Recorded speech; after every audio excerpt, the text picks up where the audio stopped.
Welcome to MANstream Media, a place where you get the news and the issues from a male-friendly perspective. Tonight we got the whole crew with us. We got Paul Elam out in Houston. Paul, say hello. Cheers, everybody. Good to see you. And we got Warren Farrell out in Mill Valley in California. Warren? Hi, Tom and Paul.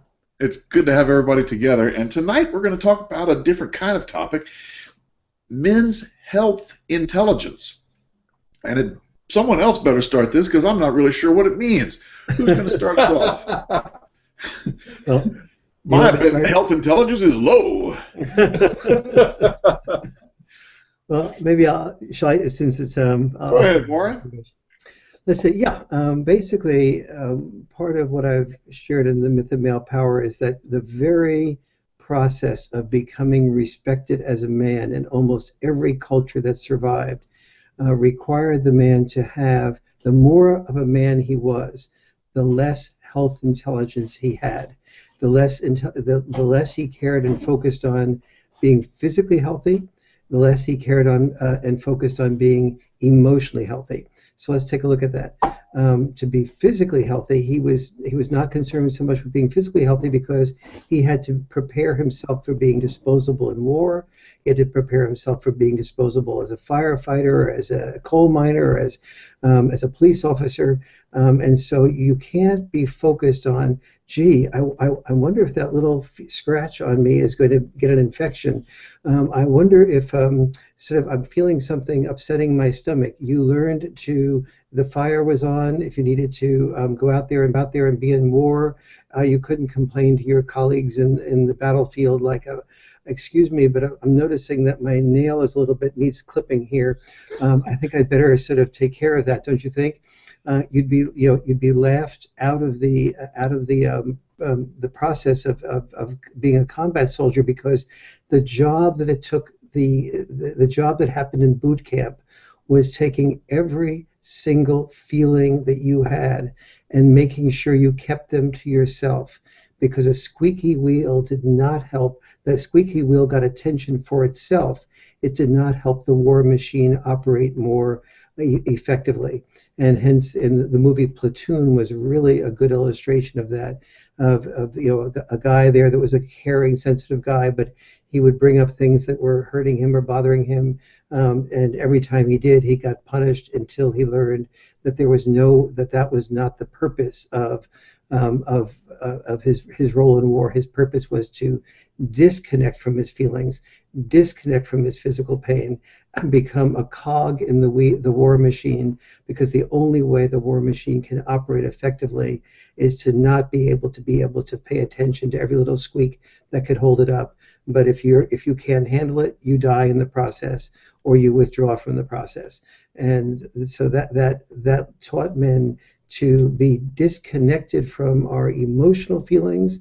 If we were Jewish and there was anti-Semitic comments coming from the sergeant, and we said, gee, I think that's really an anti-Semitic comment. If we were black, we said, I think you're being racially insensitive, and so that was just not allowed, and you were again punished for that.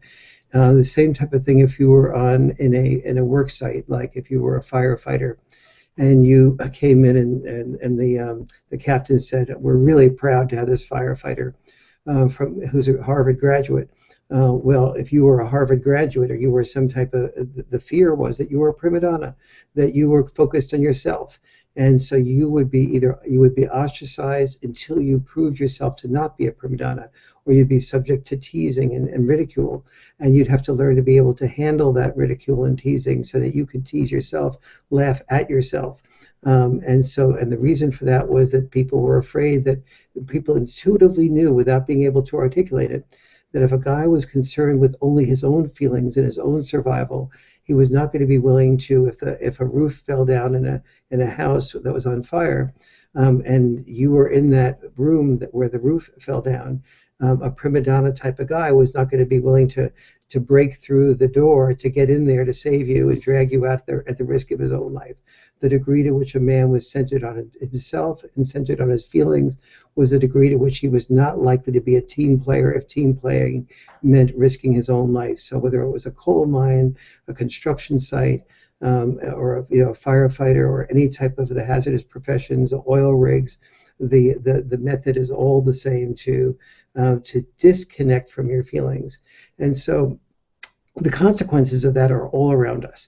Meaning that, for example, on a governmental level, we have 7 federal offices of women's health, none of men's health. Almost everyone knew a few years ago that women, we started hearing that women's and men's life expectancy was getting closer to each other. We went from women living 7 years longer than men to women living only 5 years longer than men, and people were sort of being concerned about that. But nobody sort of said, wait a minute, in 1920, women lived only 1 year longer than men. Why were we not concerned between 1920 and about 1990 or 2000 that life expectancy of women versus men, the gap increased from 1 year to 7 years? Because to pay attention, for men to pay attention to their own health is considered something that a protector doesn't do. Every man that walks with a woman at night or during the day even is in some ways an unpaid bodyguard. And you see that take place in terms of the man oftentimes being closer to the street or closer to any danger area. My brother was skiing with his woman friend of some years ago, and they went up to the Grand Teton Mountains to climb, and as they were going up there was a dangerous area. And so my brother, it was just expected, my brother unconsciously just went out ahead to check out whether it was really dangerous. And in fact, it was very dangerous. An avalanche did in fact come, as they feared, and it buried him some 40 feet under the snow. And that was the last I saw of my brother. And I only know of this story because the woman came to the funeral and told me about that was their thinking. But as she told me that, it wasn't like, gee, I thought of that as a men's issue. This was not even, it was just she was sharing what happened.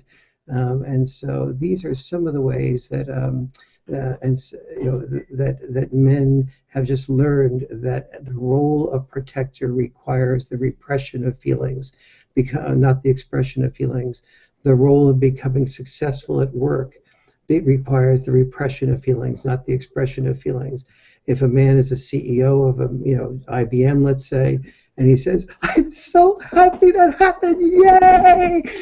People look at him, what is the matter with him? And it doesn't go up saying, "Oh, he's so in touch with his feelings. It's so nice to see him happy."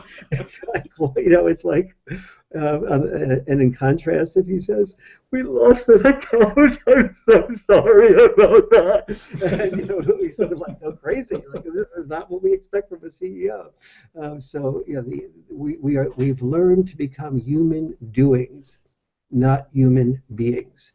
And I think Tom is really good on the area of just knowing there's many ways that we have to sort of to help ourselves. Get back to we never were human beings, to become human beings, because for the first time in history, it is not necessary for men to automatically be feeling like they need to be disposable. Only 2% of males go to war nowadays. And being a sole breadwinner is no longer a definition of masculinity per se. So we do have all this biology inside of us of repressing feelings and so on. But there are many ways that we can develop our toolbox of capabilities. That some of them will be similar to women's, some of them will be different from women's. But this is all the ways we need to teach ourselves. Tools like meditation, tools like physical sports, tools like understanding that in the school system, boys need to be able to get out there and play hard in sports and be competitive, because this releases their feelings, and this releases their anxieties and stress inside of them in a way that is even more true of boys than girls, but it's true of both sexes. And meditation is so crucial. Being able to just do things together with other guys and just relax without being given a honey-do list or made to feel guilty while we're watching a football game by somebody who feels like it's a waste of time to watch a football game. And when in fact it's a form of relaxation, and a man sitting next to us can be an uplifting of our spirits. And so on the governmental level, we need to fight for things like men's departments of men's health. We need to fight for White House councils on boys and women, boys and men, to look at these issues of men's health. We need to, and so this is so both the physical health and the emotional health are together part of something that men need to, and boys need to be taught differently about. So that's my opening. There you go. And the first thing you're saying then, Warren, is that men are built and expected to be providers and protectors. Absolutely. This whole issue of being a provider and protector plays out in his health and the way he thinks about his health and the way he considers himself in need of health care because of that. Absolutely. Paul, what do you got to say? Yeah, I want to go back to the beginning of what Warren said, too. At first, I'm going to practice my mental health intelligence with a sip of bourbon here. And I'll work on getting better. Yeah, it's Coke, folks. The Coca-Cola kind. No, what Warren said in the very beginning, I think, was really, really critically important, is that men are trained to achieve higher status and masculinity with a lower health IQ, lower health intelligence. The more they ignore themselves, their needs, their desires, their wants, their pain, whatever, they actually move up the male hierarchy a lot faster by doing that than they do by stopping and paying attention to anything that's bothering them. Yes. And the problem with this is that it is a two-edged sword. One, I don't think we can deny that a whole lot of stuff in history got done because of that very thing.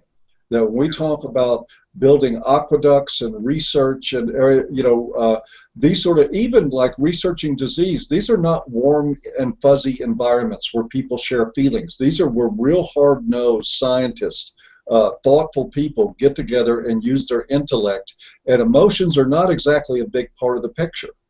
And I can tell you also, as somebody of a, not IBM, sure, but I'm a CEO of a much smaller organization, and I can tell you that with just 30 people, that feelings, both from men and women in my sphere, and what I do at this, don't count for much.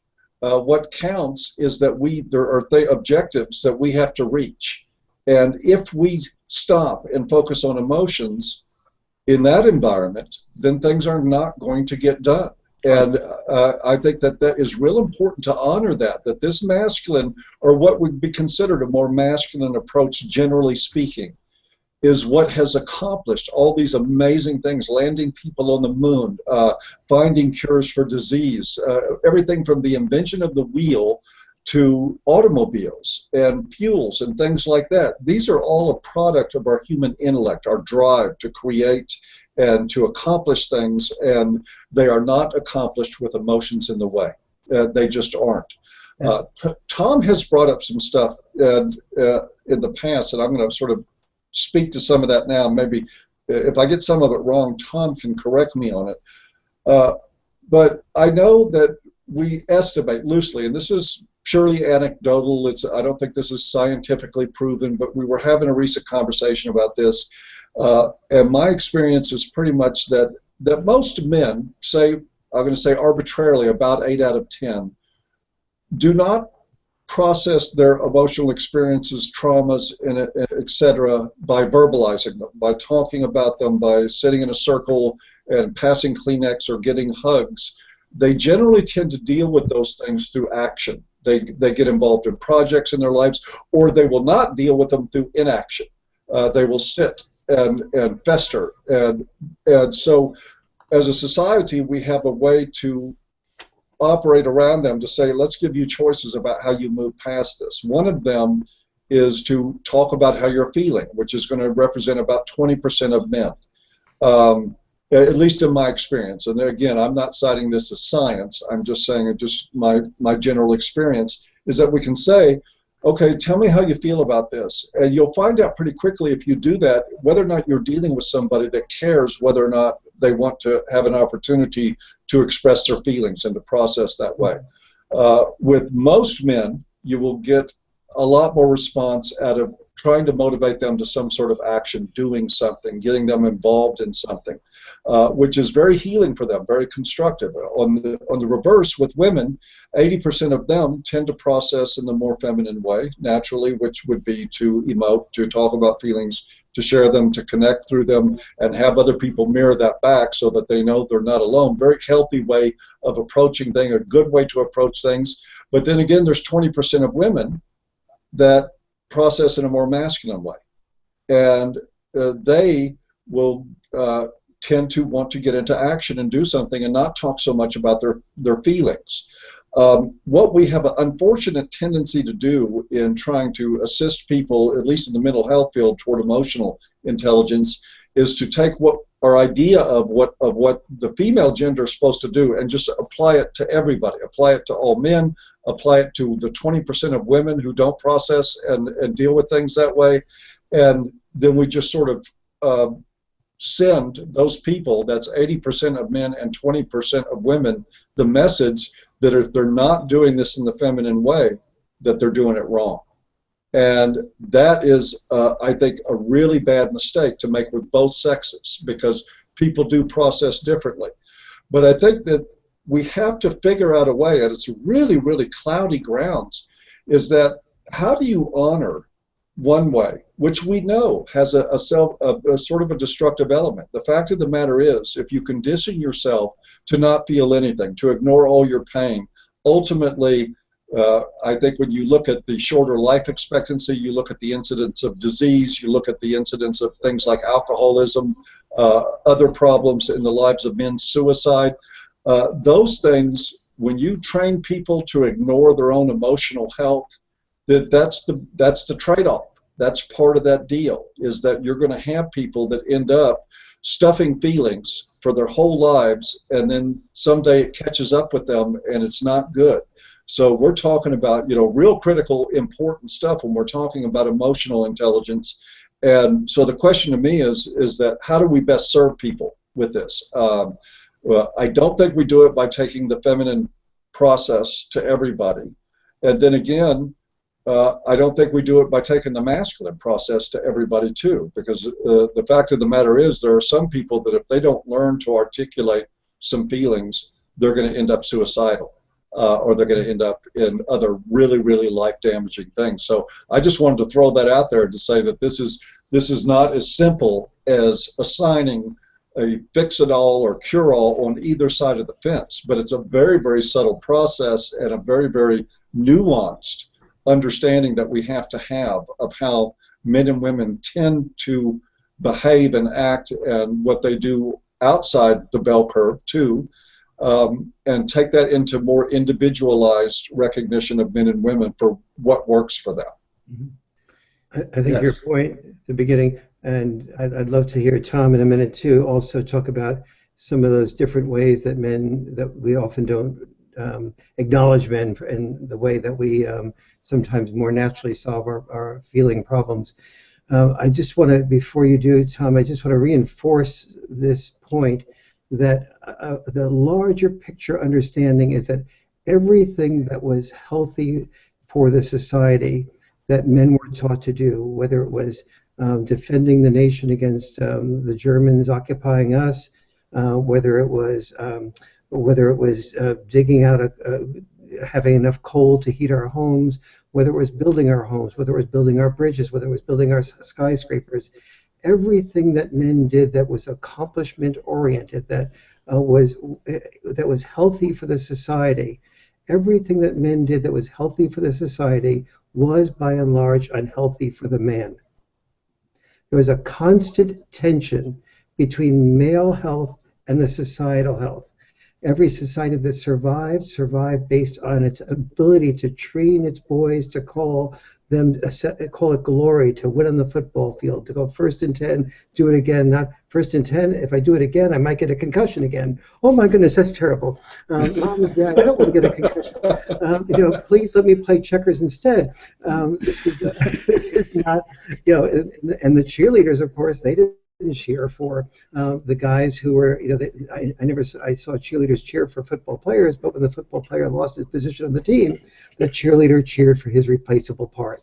There were a relatively small number of cheerleaders that said, I noticed that when you were in that huddle that you were really listening very carefully, and you were very sensitive to guys, and that your caring and listening skills were really outstanding, so I want to continue cheering for you.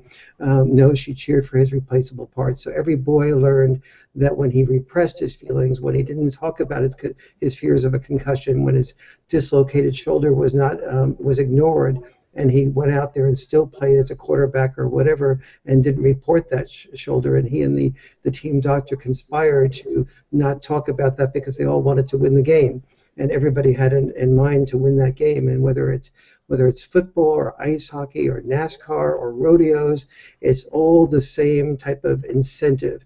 If you want to be loved, disconnect from who you are and just accomplish something. And if you are the head of any type of accomplishing, even when I was speaking around the world and still am, I have to be careful that I don't just become the biggest jock in the sensitivity group. Our desire to prove ourselves, whether even if it is, I created 300 men's groups. Oh boy, biggest jock in the sensitivity group. So that could be another form of the same process. But it could be, if I need to do that, then I disconnect from who I want to be, what my priorities are. To sort of this weekend I was away with my wife, and there was somebody who I cared about died, and I had to, I wanted to choose between, accomplishing more, getting back writing, spending time with my wife, and going to the funeral of a friend. And so these are the types of things that should be entered as reasonable competitors, so that when the stress that you might be feeling, Paul, from running an organization that may be partially functional and partially dysfunctional, like almost all human organizations are, and you say, wait a minute, what's needed more, me being healthy, or this organization getting to the next level of this or that? And or me, in my case, finishing off a book fast by deadline, or doing something that I feel, or tapping into myself and saying, when am I getting so exhausted that I'm treating my wife with a certain amount of shortness, or I'm not there for my daughter? And those are the balancing act questions that I think are so crucial to be part of our nuance. Paul, Tom, would you share some things that I know you've taught me a lot about the way to identify and work with men's feelings? Well, I was going to go back a little bit to what Paul was saying, because I think it's critical. Warren, you first talked about the protective nature of men and the providing nature, and Paul really talked about a little bit different thing when he talked about the hierarchy, and about how those two things together have been the engine that has driven us to be able to produce what we've produced. Absolutely. And of course, men have been sacrificed because of that. But in the process, I think one thing we haven't talked about is that men compete with other men in order to be higher in the hierarchy. In order to be the best provider, we compete with other men, and men are used to that. Some of the interesting research lately has shown that that competition for men motivates them to do better. And sometimes for women, competition will make them more anxious. Now, this is not a binary thing by any means, but it does give us a sense that for men, this competition between men is really critical. And also, think about what it's like for men to compete with women. They get very uncomfortable. So we're not only pushed to compete and to provide, but we're pushed to compete against other men. And so I think these things all converge, and they force men to heal in different ways. Because men don't have someone going up, oh, how are you today, honey? They don't have that. They just don't have it. And so they've found active ways to take care of themselves that are really creative. I mean, I love the creativity of men that I've found over the last 30 years and the way they do things. It's just amazing. what men have done to be able to tell their story of their pain in a way that's active. Because think about it, an action that a man takes doesn't bring him down in the hierarchy. It doesn't make him look less than someone else. It doesn't. It is not open to ridicule. You know, he's doing an action that's producing something. Usually men will do something that produces a product or an outcome. And like, you know, one of the stories is about Eric Clapton, whose son died in a tragic accident, 4-year-old son. And what did Clapton do after his son's death? You know, Clapton secluded himself. He didn't go to a support group. Actually, he went to AA because he was 2 years sober at the time. But he went to AA and he secluded himself. His friends apparently told him, "You need to get out. You know, you need to do more of this and that." And he said, "No." He played his guitar over and over and over again for hours. In fact, Clapton said in his autobiography, "My guitar was my salvation, as it's always been." And that guitar helped him create 3 songs that were about all of the emotions that were passing through him. So you can see how he used that action of playing his guitar and his strength of creativity to be able to tell that story of the pain. He didn't use an interactive mode, he used an active mode. It was very effective. Of course, we all know about Tears in Heaven is one of those songs, but the 2 others people don't know that much about. One is called My Father's Eyes, which was a song about Clapton thanking his son for giving him an opportunity to see his own father's eyes because he'd never seen his father before. It's a very moving song. And the other is a song called... Can you sing it for us, Tom? We'll put a link to the YouTube. The other song is... See how action-oriented men are? There you go. YouTube. There you go. The other one was When the Circus Left Town, and it's a song about the fact that the night before his son died, Clapton had taken his son to the circus. And it's a song telling his son that this one trip to the circus was going to have to last him a lifetime. It is a powerful, powerful song. You cannot listen to that song and not feel the emotions come pouring through. So obviously, see, as he's writing this song and strumming and thinking about it and changing this and changing that, the feelings are coming up. They're going through. Can I ask you sort of a challenging question about Challenge me, baby. Yeah, let me try here. I'm a man, I can handle it. That's right, he can. And if it gives you bad feelings, I don't want to hear them. Oh, I'm going to cry. Well, look at Clapton's scenario. This unimaginable tragedy of losing his 4-year-old son in the way. I'm not going to go into it, but it's a tragic story of how his life was lost. And Mr. Clapton going into seclusion for a prolonged period of time and finding refuge in his guitar. From an external place, how do we know the difference? Because, you know, some people go into seclusion and maybe play their guitars and then at some point eat a gun because the grief is too much. So, again, how do we know the difference?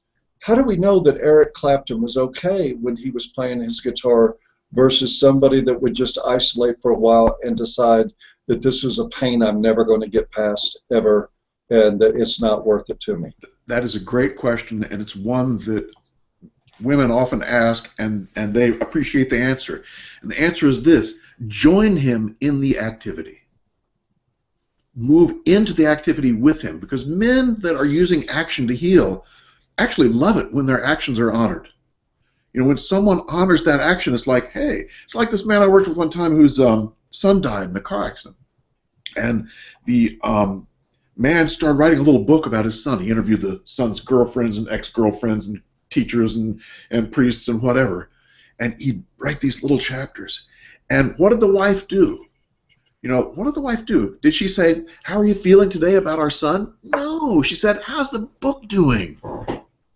He would tell her, and then they'd have these long conversations about the book, what he'd learned about his son, what the book was doing for him, blah, blah, blah, blah. You see how it works? Yep. I mean, you move into the man's action. You move in with him. You stand next to him, and you hear him out.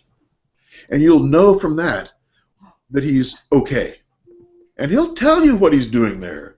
You'll know right away. You know, it becomes very clear, and there's all kinds of ways to do that. all kinds of ways. But see, what it demands is our attention to what's happening with him and our ability to stand with him without judging him for not talking about it. You know, because that's what the knee-jerk response is. He's not talking about it. There's something wrong with him. Blah, blah, blah. So we go in and we're trying to tell him, you got to do it this way. You got to do it that way. No. You got to go in and really listen. You got to be with him and just sit and listen and talk to him about playing the guitar. Talk to him about what's that doing for you to sit and play like that. He'll tell you. He will tell you that. So but if you say, what are you feeling? He's going to go, are you crazy? You know, let's go play pool or whatever. He's not going to deal with that. Do you follow? I do. I think that's really a good distinction about really delving into not judging, but tell me more about how the progress you're making. What does this mean to you? So one of the ways that this comes up very frequently, Tom, and I want you to, a lot of people who are listening to this, I think are going to be dealing with this issue, is they have a son.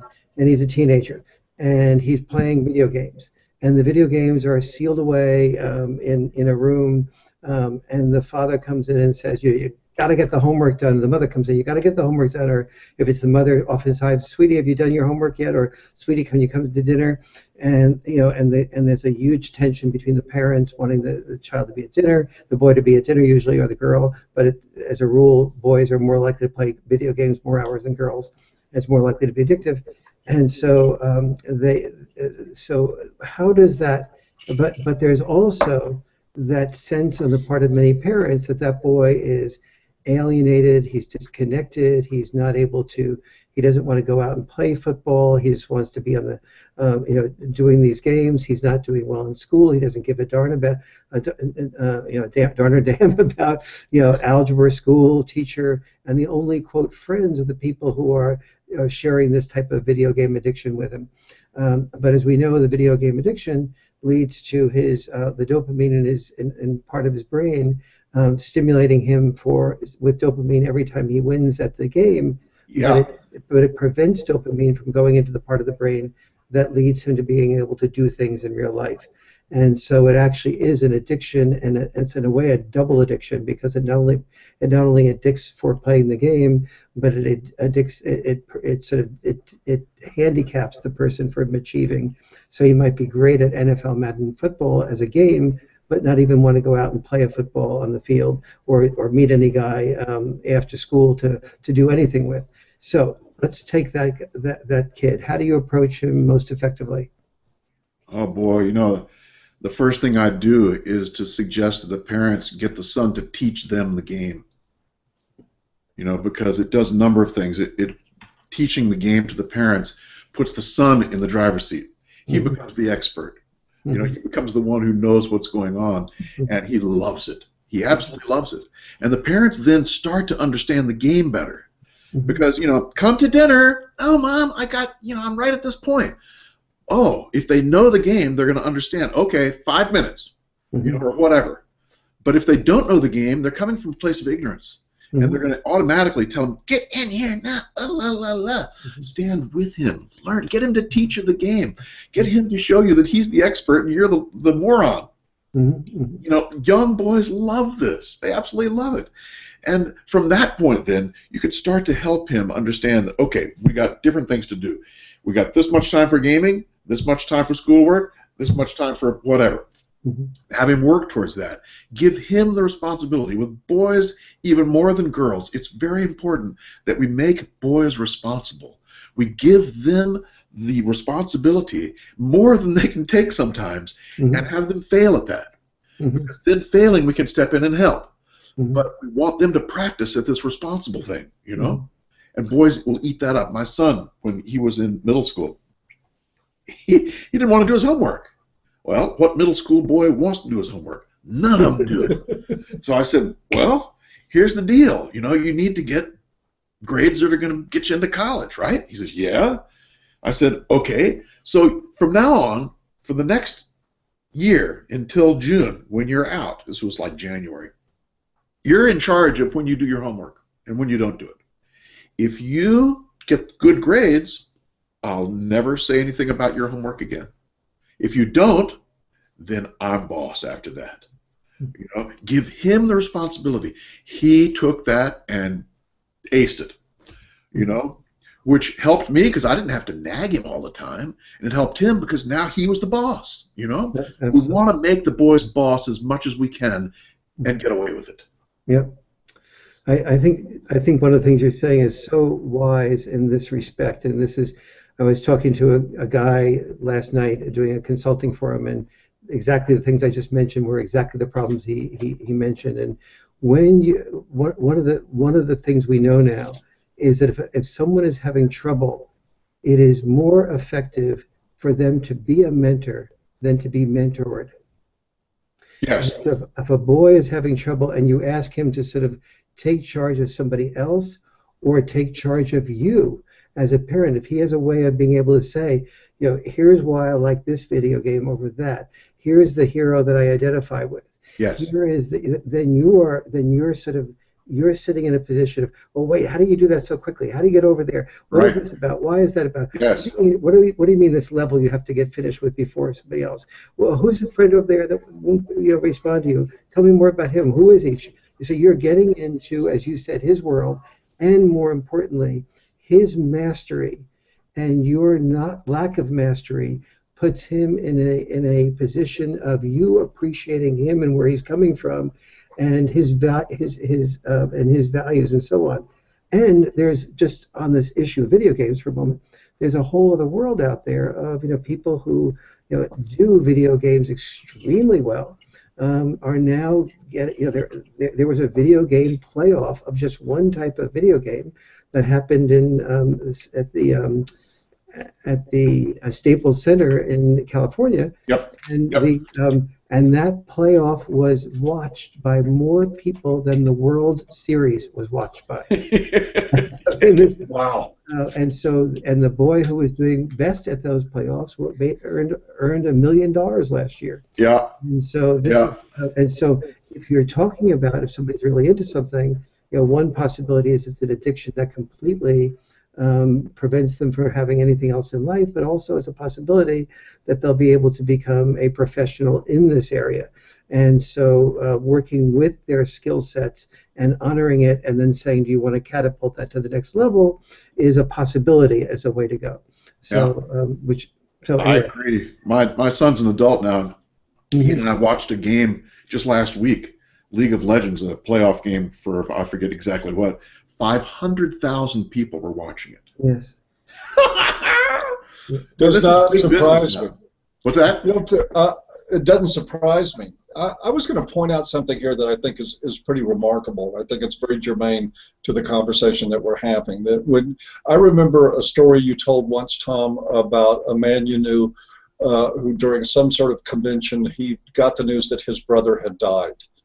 And he asked several of the men there to gather around him and to hold him in place, and he bit on something and just unleashed his fury.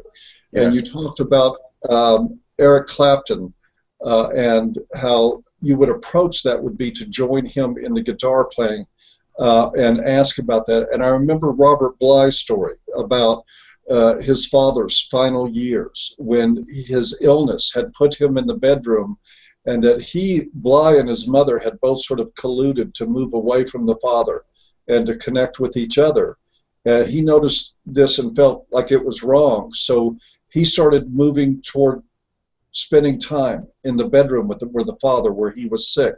And eventually his mother followed him in there and joined them, and the next thing you know, they were somewhat of a family again.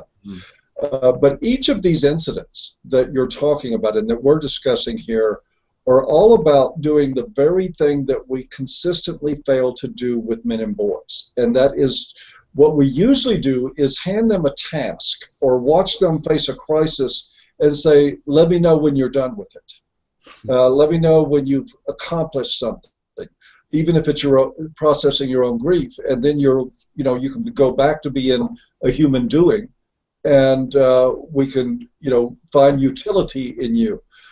What we usually do, even with our own children, with our own sons anyway, and with men in this society, is that we only reward production, period.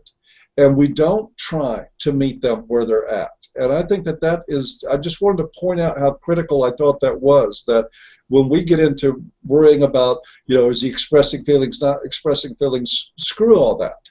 Set all that aside for a moment and ask, what have you done to try to connect? What have you done to try to meet somebody where they're at?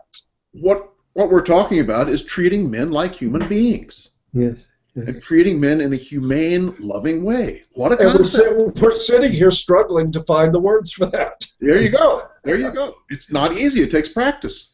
Because a lot of us have been bitten by this provide and protect bug, where we will avoid men. I can't tell you the number of men I've worked with over the years who've had a child die, and they have all their friends come up and say, "How's your wife doing?" It's like, it's automatic. People will avoid the pain of men. And we all have something to learn about that, sit with them in it. I'd like to reframe and add to this whole provide, protect bug and competition, because oftentimes we hear people say, well, men are more interested in hierarchy, men are more interested in competition, men are interested in providing, men are interested in protecting. Yeah. All of that is true, but it all has one thing that is crucial for every woman and man who's listening to hear. He's providing for his family. That's love.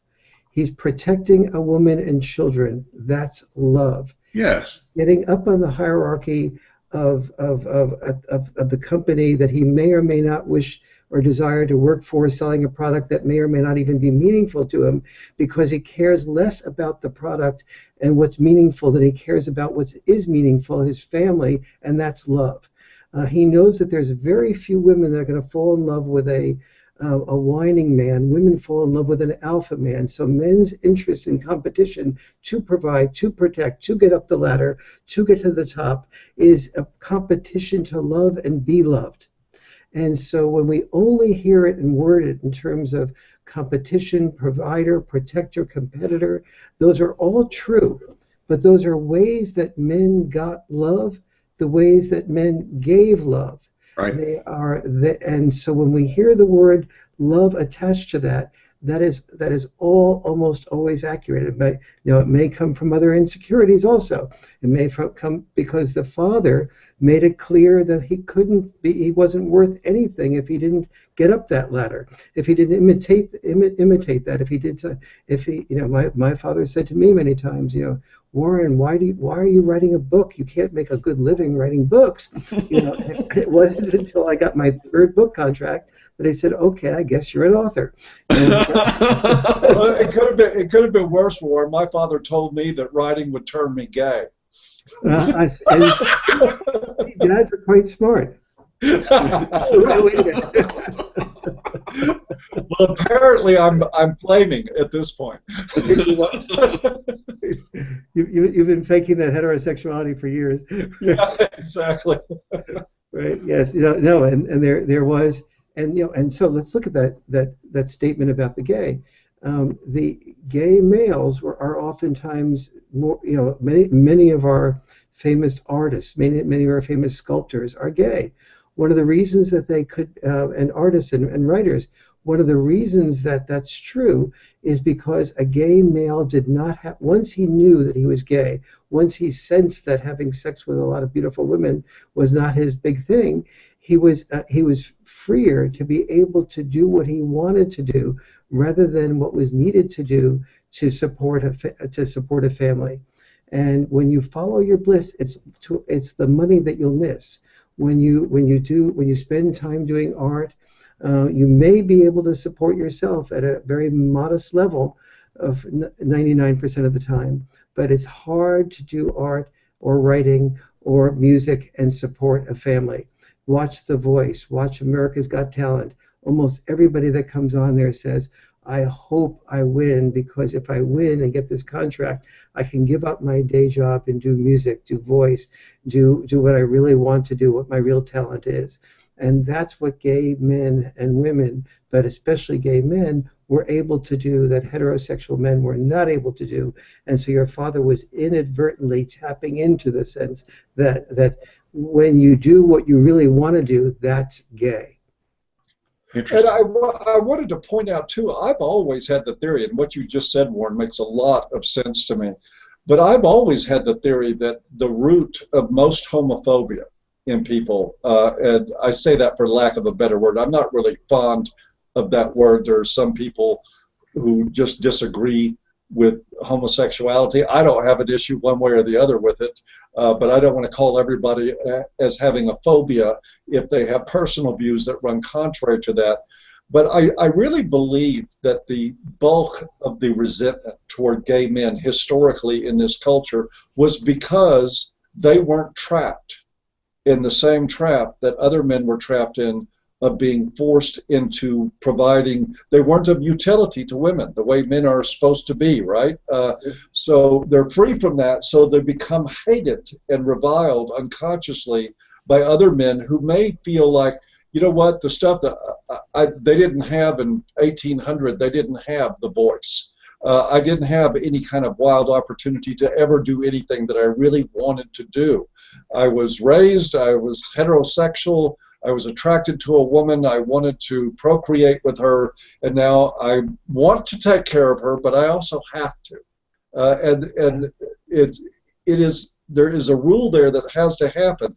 And I've really believed for a long time that all this animus toward gay men was really rooted in the idea that they're free from a lot of the things that heterosexual men are free from. That's exactly right. And as you probably know or recall, I write fairly extensively about this, and even from a biblical perspective in the Myth of Male Power, where I talk about the Bible is not really about immorality. The Bible stories are to a large degree about immortality. And so you have Uncle Laban and Jacob, and Jacob is wanting to marry Rachel, and Rachel is absolutely gorgeous. And so the wedding day comes, and he goes down the aisle. Jacob goes down the aisle, and Uncle Laban takes the veil of the woman he's about to marry off, and it's not Rachel. It's Rachel's less attractive sister, Leah. And so the deal is that you have to be married to Leah for 7 years, and then you'll have Rachel after that. So then Jacob goes off and takes the marriage to Leah because he loves Rachel so much. That's his payoff that's his payment. But then there were a number of maid servants that look like they're not going to be able to attract a husband. So the deal is again made that he has to have sex with these maid servants because Jacob looks like he's a good provider, and so he must provide for and allow for the maid servants to have sex. And so all in all, he has 14 children by different women before he's able to marry Rachel. Now, is that about, and so we usually think of sex with other women outside of the marriage that he had to Leah, we think of that as infidelity. But the Bible didn't present that as immoral because it was about immortality. The issue and the anger toward homosexuality, the homophobia, was not about gays per se. It was about any form of sex that did not lead to reproduction that you would take care of was considered immoral. And so masturbating was considered moral because that's sex for free. Homosexuality is sex for free. You don't have to you have sex with a gay man, you don't have to have a lifetime of responsibility emanating from that. If you're giving away sex for free, why would anybody want to spend have a lifetime of responsibility in order to have sex? That's why women couldn't get married until they couldn't have sex until they got married, because they were considered cheap if they gave away their sex for free, because it undermined the market of keeping women's sexuality in short supply until we paid a lifetime of economic responsibility to earn our way to it. So the pressure on men to perform, to protect, was to a large degree the pressure to get love, because if we didn't have property, if we didn't make money, if we did what we wanted to do, if we indulged in our feelings, if we became artistic, if we became spontaneous, if we told the boss what we really felt, if we sold product Y, which made less money than product X, but it had more integrity than product X, we were undermining our family by having too much integrity and not enough income to provide for our children being able to have advantages that we never had. And so I really want us to hear that health intelligence, the repression of men, both physically about their health, not being willing to ask for a doctor, not being willing to ask for help. This was the messages that were the outcome of what we had learned in order to receive love, in order to give love. And so I think it's easier to look at men with a soft heart and a loving heart if you understand these words that camouflage our affection for men. It's interesting. Does that make sense? Yeah, absolutely. Well, let's see. We were going to spend some time on other more physical things about men and their health intelligence, but it looks like that we're quickly running out of time. We might have to do that on another program. What do you guys think? Yeah. I think shorter is better usually. Yeah.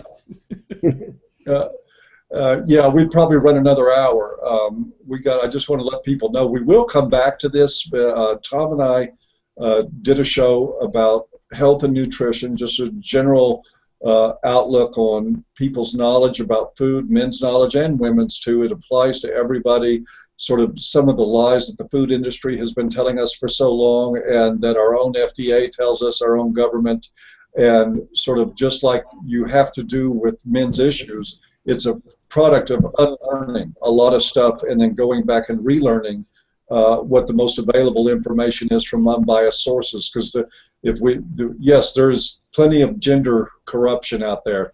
Food corruption makes gender corruption look very, very pale by comparison.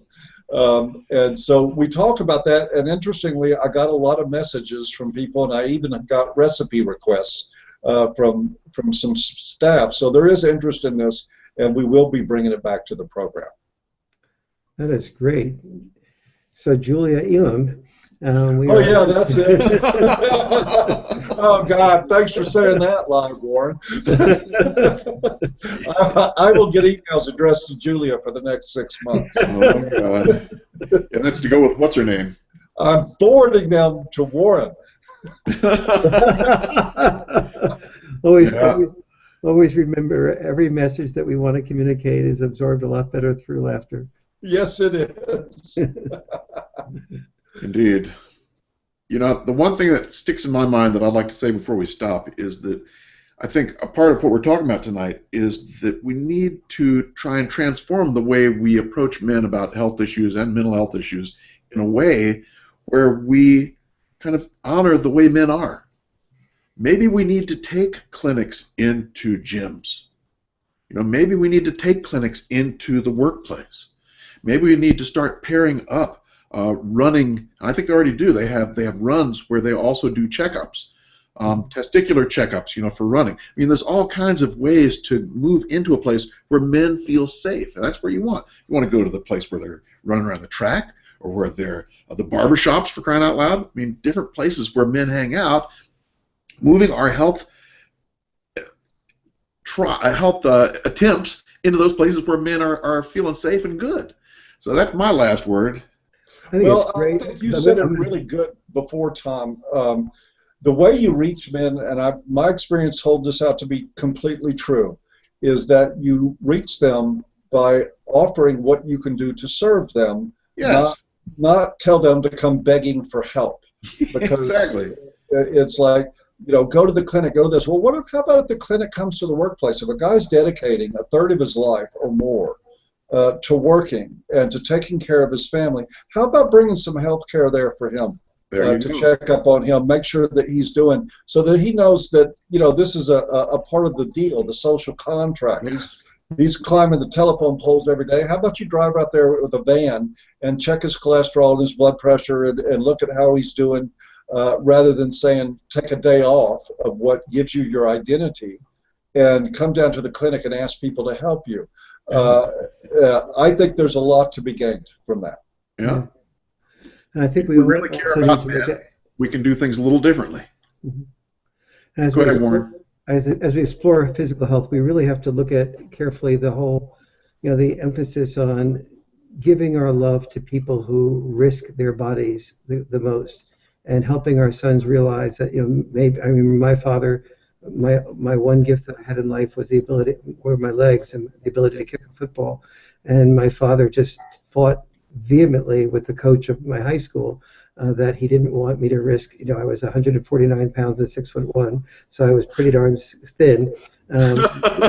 The good news was I could kick a football. The bad news was that if I was good enough at it, one 300-pound guy tackling me could have had a significant impact on my life.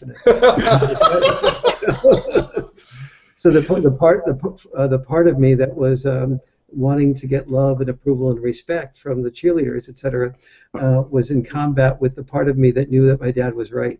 Yes. And so those discussions need to be had in school in a forthright way, and we need to ask the question as to whether or not, if we had girls getting taxpayer-supported money to get concussions, spinal cord injuries, dislocated shoulders, and get the support of boys and the love of boys, only when they did that, or more frequently and easily when they did that, we would have major questions about this in the school system. And so, to have 8, 9, 10, 11, 12-year-old boys whose brains are as soft as jelly beginning to form, and to have those brains knocked around, and and to say nothing of cervical spines that are hit and compressed, that then become arthritic as they get older. And I live in the home that I live in now because a man who sold it to me, who was in high school, and it's a 3-story home, could no longer, in his late 60s, go up and down the stairs of this home because he played football well in high school, but his knees were damaged, that now he had to move out of the home that he was hoping to live in for the rest of his life because of this damage. And so bringing to our sons' attention the balance between immediate approval and long-term thinking about themselves is something that really needs to be integrated into both our parenting and the school system. Yeah, 1st and 10, do it again. It reminds me of what I've always thought is that the easiest way to change men would be to change what women are attracted to. Oh, totally. Just ask women to be attracted to guys who are sensitive, loving, sweet, not so wealthy. See what happens. See men clamor to become like that. Didn't you know? You turn on Oprah, you will see 1,000 women a week telling you those very words. And I guess you're being totally honest. And all these women are competing for men watching reruns of Oprah on the unemployment line. Yes, I was just seeing a millionaire model last week complaining that she couldn't meet a decent cab driver. There you go. Yes, exactly. and certainly the best-selling fantasy book to women, 50 Shades of Grey, clearly that man was poor and didn't have any money, hoping that she would bring some money to his life. The difference between creepy and attractive is in the bank account. Oh man, there it is. Two things: the bank account and the height. Men who have a good bank account and a short height also have extremely difficult. Really? Because they, on an emotional level, the woman doesn't feel protected, and so unless the woman is very petite, she is very rarely attracted. Women are very rarely attracted to men who are shorter than they, and so a lot of the reasons you have a lot of movie stars who are very short is because, in a way, getting on the big screen and becoming super famous helps to compensate for your Tom Cruise height or your shorter height. That's interesting. I've never heard that. That's fascinating. Thank you. That makes sense. It does. It does. Yes, it does. Well, can I squeeze in, Tom, before we leave, can I squeeze in a couple of brief announcements? Squeeze it, baby. Okay, first of all, I have. You want to squeeze time? Is that what you said? You know, my father warned me not to write. Go ahead, Paul. First things first, I want to let everybody know these are coming out now. This is the DVD of the First International Conference on Men's Issues, finally, and I thank everybody for their patience. Putting me in charge of a project like this was a big mistake, but that is what we did anyway, so it took 9 times longer than it should have. But these are done now, and they are being packaged this weekend. They will be going out the mail to the people that supported our fundraiser for security with our thanks, our deep thanks, and my apologies for these being late, but they are done and they are coming out. And speaking of conferences, let me also remind everybody that as of April 2nd, tickets will go on sale for the second International Conference on Men's Issues in Houston, Texas, on October 29th, 30th, and 31st of this year. We have taken a great big step up in the venue. We have taken many steps up, as you will see as this thing unfolds. We had a great time in St. Clair Shores. It was a magical time, but I tell you what, I think this is going to be even better. We've got a lot of great things lined up, and you will see 3 of the speakers at this conference will be people that you're seeing right here in this discussion, and we're going to be announcing the rest later come just before up to April 2nd. We'll let you know who the speakers are, but the tickets will go on sale then, and you'll have a full conference description at that time. And so I wanted to get that out there to have everybody looking for it, because we're going to expect you there in Houston. Sounds good. I'm looking forward to it. Huge honoring to you, Paul, and to AVFM for your efforts and putting this together. You laugh at yourself for taking a long time doing it. The rest of the world has never done it, so you've really accomplished a great deal. Amen. Thank you for that. I appreciate it. And let's just fill the seats in October and have a lot of fun for 3 days. And for those of you also, let me add too, that if you are interested in coming to the conference, but you're short of cash, because we know that these things, the community that we serve is not exactly the most affluent. We serve a lot of people that are trying to recover from ruinous divorce settlements, who have suffered through the burden of really, really onerous levels of child support. Those sort of things have been in legal problems and have drained them. We're going to have scholarships, and we're also going to have trade-outs. We'll need volunteers at the conference. There's several things that need to be done, and we are short still on volunteers. We're going to make it happen either way.